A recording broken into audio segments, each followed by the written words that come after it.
Son? Morning, sir. How are you? I'm alive and well, and I still have a roof and the windows.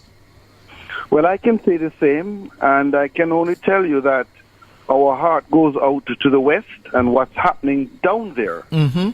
We have suffered losses in the east, but nothing compares to what's happening in the west at this time. Yes.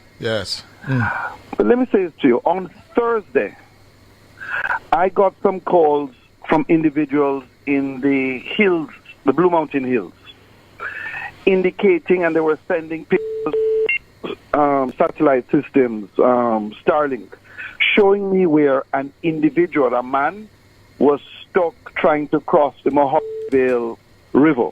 Mm-hmm.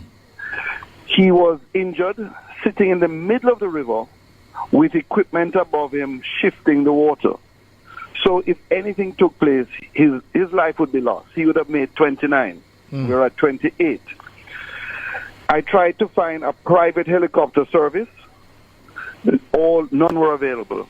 I called the Prime Minister, and I spoke. He answered the phone on the first ring. He was available Thursday, and I told him what was happening. I actually shared a lot of that information with your station and others from Thursday.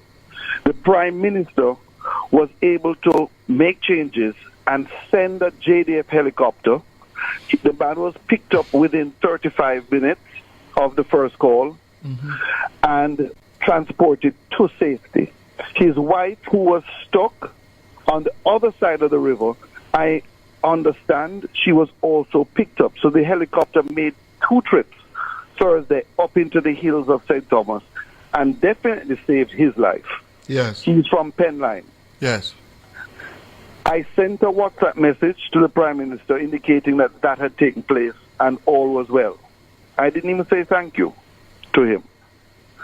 I moved on. I went to Penline on Sunday, which is the first occasion that I could reach Penline. I went there with the mayor, who is also the councillor. After spending the whole day getting to Penline and up into the hills, because those individuals have been marooned for almost 7 days. Because although the hurricane hit Tuesday, Wednesday, they have not been able to cross it for days before that because the heavy rains had already made a lot of things impossible. When I got into Kingston Sunday after last night, I am seeing on social media individuals indicating that the Prime Minister had denied helicopter services to the leader of the opposition. I said to myself, what a cruel attack on the Prime Minister.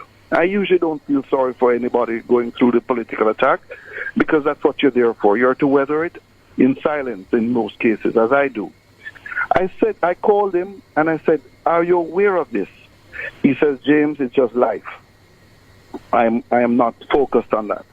I said, well, I am going to deal with it. I saw Mark Golding Saturday in Black River at approximately 10:30.